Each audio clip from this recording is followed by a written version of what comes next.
जेहेतु कोणास ब्लॉक रे प्राय मात्र 30 भाग धान उठी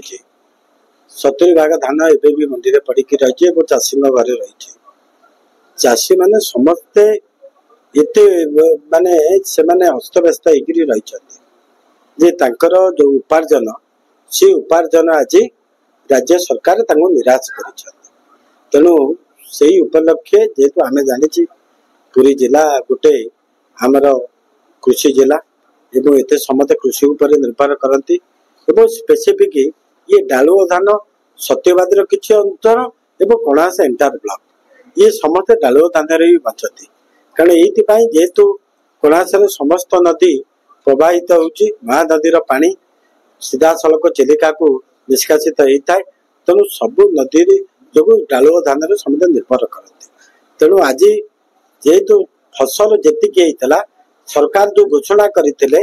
जार 70 क्विंटाल ताठू 10 क्विंटाल जाइए 60 क्विंटाल से रेजिस्ट्री से अपेक्षा कर बसी यही आरी प्रतिवाद आज आम धारणा देलु आज एडीएम तहसीलदार आसी खूब शीघ्र से तार राज्य सरकार को अवगत कर तार कार्यानुष्ठान ग्रहण करने से आमको अनुरोध करूँ आम रास्ता रोक आज प्रत्याहत करुचु जदि सरकार ये कार्यक्रम को गुरुतर सहित न ने ये निश्चित रूपे कणास ब्लॉक रे एवं पुरी जिले में ये सामूहिक भाव एक विशाल गण आंदोलन जिलापाल ऑफिस आगे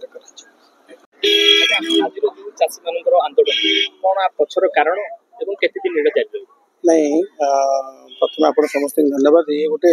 खाली कणास नुहे आप मानने ओडिशार विभिन्न कोन अनुकोण देखिए ये रबी फसल जो डालुओ धान जो व्यवस्था लोक मैंने जो भाव में सरकार जो भाव में प्रतिश्रुति देते निर्वाचन समय 3100 टंका दे आम समस्त धान उठेलु तेणु लोक मैंने जो भाव में कष्ट सही निज निज अंचल उत्पादन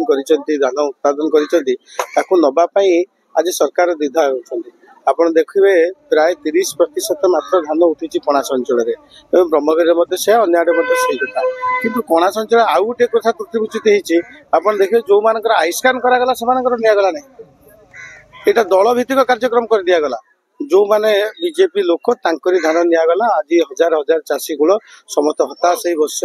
धान गजा होपटे आयुष्मान करते जो मैंने टोकन लाप्स करगला तेणु आज से उद्देश्य आज पूर्वतन विधायक आम प्रिय नेता सुदीप उमाकांत सामंतराय नेतृत्व आज हजार हजार चाषी मैंने आंदोलन कर तेणु ये कथा आज एडीएम आसते पुरी एडीएम जनरल एवं तहसीलदार सहित आलोचना करा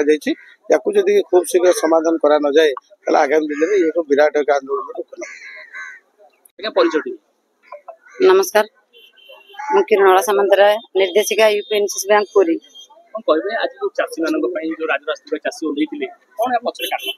आज्ञा चाषी भाई मानक लगी आम देश बंचुची राज्य बंचुची ये बीजेपी सरकार चाषी भाई ना बड़ बड़ भाषण दौरान चाषी मान चाषी कूल जार केड़े सुख तार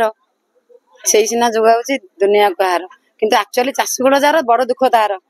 कारण लोकंर धान रेजिस्ट्रेशन करके 100% जगह 30% धान उठाउछन्ती चाषी भाई